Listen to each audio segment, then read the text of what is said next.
Done. Sir ये तो हमारे मार्केट की बात हो गई, वैसे मैं चाह रही थी कि थोड़ा सा इंटरनेशनल मार्केट भी टच अपॉन कर लिए। जो सुबह सुबह ब्लूमबर्ग के हवाले से खबर आई है यूएस अपील कोर्ट में, ज़रा बता भी देती हूँ जो फैसला यहाँ पर निकल कर आया कि इस पर जो आप कह सकते कंटेस्ट किया था कि इनका टैरिफ है जस्टिफाइड नहीं है, इनके आप कह सकते अधिकार क्षेत्र से आगे है, तो अब अपील्स कोर्ट ने इनके फेवर में फैसला दे दिया है। ये कैसे देखें? हुआ ये है कि अभी तक कंफर्म खबर नहीं, लेकिन ब्लूमबर्ग पे आई, आप मान सकते कंफर्म है, और कोर्ट के हवाले से मिल दी कि जो निचली कोर्ट ने ट्रंप को कहा था भाई तुम्हारे पास तो राइट ही नहीं है, तुम काहे के ऑर्डर पास कर रहे हो, ये सब और टैरिफ वेरिफ पे आपके बस की बात नहीं है, आप मत कीजिए, आपके अधिकार क्षेत्र के बाहर है। करेक्ट।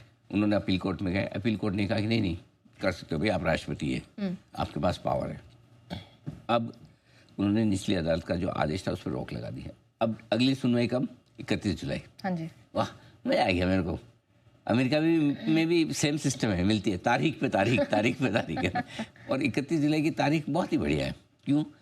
9 जुलाई को तो इनका खत्म हो रहा है टैरिफ वाला 3 महीने का टाइम। 90 दिन का जो मोरेटोरियम 90 दिन का अल्टीमेटम दिया ना कि 90 दिन के अंदर डील साइन कर लो, नहीं तो मैं तुम सबकी बैंड बजा दूंगा। तो फिर शायद पता ही जरूरत ही ना पड़े 31 जुलाई तक, है ना। हफ्ते बाद का तो बोले ट्रम्प को इनडायरेक्टली लाइसेंस दे दिया, जो मर्जी करो, ठीक है। अब इसमें क्या अच्छा है क्या खराब है, पहले मैं अच्छी बात बता दूंगा। पहली तो ये 2 दिन से चीन के अधिकारियों के साथ अमेरिका वाले बात कर रहे हैं, प्रोग्रेस ठीक चल रही है, ऐसा उनका कहना है कि भाई हमको रेयर अर्थ मिल जाएगा, हम इनको चिप्स की सप्लाई दे देंगे।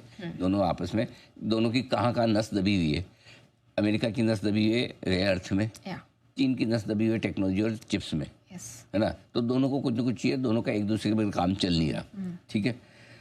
अब जो आज संकेत आ रहे हैं कि उम्मीद है कि कुछ टर्म्स कंडीशन फ्रेमवर्क बना दिया है, लेके जाएंगे ट्रम्प साहब को, सर अप्रूव करो, है ना। ट्रम्प को भी पता है कि कर लो भाई, इधर अमेरिका में भी डंडे पड़ रहे हैं, बाहर भी पड़ रहे हैं, लोग एक्चुअली ट्रम्प से दुखी हो रहे हैं। एक तो पहले तो इस चीज़ से दुखी हो रहे थे टैरिफ से, और वो लॉस एंजलिस में देखो आप, वो माइग्रेंट्स वगैरह का, इमिग्रेंट्स के जो हैं उनको लेके दंगे चल रहे हैं, तो अब वो घर संभाले बाढ़ संभाले। अच्छा, वो सीधा वो बोलते हैं उनके गवर्नर का किसका बोला कि कैलिफोर्निया के, उसको अरेस्ट करो। बोले दंगे चल रहे हैं, गजबी आदमी है। तो कुल मिला के ये कि ट्रम्प है ट्रेड वीक विकेट पे। अमेरिकी बाजारों के लिए क्या पॉजिटिव और क्या नेगेटिव, एक फॉर्मूला बहुत अच्छे से समझ लीजिए। कोई भी खबर जो टैरिफ वॉर पर ट्रम्प को कमज़ोर करती है वो अच्छी खबर है, और कोई भी खबर जो टैरिफ वॉर पर ट्रम्प को मजबूत करती है वो खराब खबर है। तो आप मुझे पूछोगे तो चीन और अमेरिका के बीच में बातचीत बढ़ रही है, डील होने की उम्मीद है, ये अच्छी खबर है। और इसी के दम पे लगातार तीसरे दिन नैस्डैक और S&P आपके बढ़कर आए, 3.5 महीनों की ऊंचाइयों पर पहुंच गए, डाउ भी मजबूत बंद हुआ। ये तो हो गई अच्छी खबर। टैरिफ कम होते हैं अमेरिकी बाजार तेज हो जाते हैं, ये बात हम आपको लगातार कह चुके हैं। आपको ध्यान होगा कि हमने कहा जब जब टैरिफ को लेकर ट्रम्प कमजोर होंगे, अमेरिका बढ़ेगा, आप देख लीजिए अच्छी तेजी होगी। करेक्ट। अब आइए दूसरा फैसला जो कमजोरी वाला है, जो अमेरिका की अदालत ने ट्रम्प साहब को कहा तुम्हारे पास राइट है, ये एक अच्छी खबर नहीं, क्योंकि ये तो टैरिफ पर ट्रम्प को मजबूत करता है।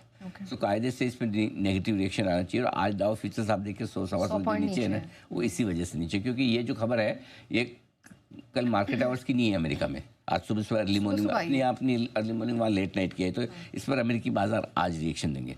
लेकिन अगर ऐसा है नेगेटिव तो 100 पॉइंट क्यों नीचे? उसका कारण ये है कि इस वक्त टैरिफ लगाने नहीं लगाने की अथॉरिटी को लेकर काफ़ी आगे बढ़ चुके हैं। अब तो डील साइन होकर क्लोज होने की तैयारी में चल रही है, और जो 2 दिनों से अच्छी बातचीत चल रही है इनकी चीन के साथ में, वो एक पॉजिटिव है, वो उस पर बात बनती हुई दिख रही है। इसलिए अमेरिकी बाजारों में रिएक्शन लिमिटेड रहेगा कि चलो ट्रम्प के पावर बढ़े टैरिफ लगाने को लेकर, तो हमें नेगेटिव होना चाहिए। इसलिए मुझे लगता है कि ज़्यादा रिएक्शन इस पर आ नहीं रहा, आएगा भी नहीं। ठीक है, डन। चलिए, तो ग्लोबल फ्रंट पे कोई दिक्कत की बात नहीं, और पॉजिटिव ट्रिगर्स जो हैं अमेरिका से वो तो सर ने आपको बता ही दिए। सर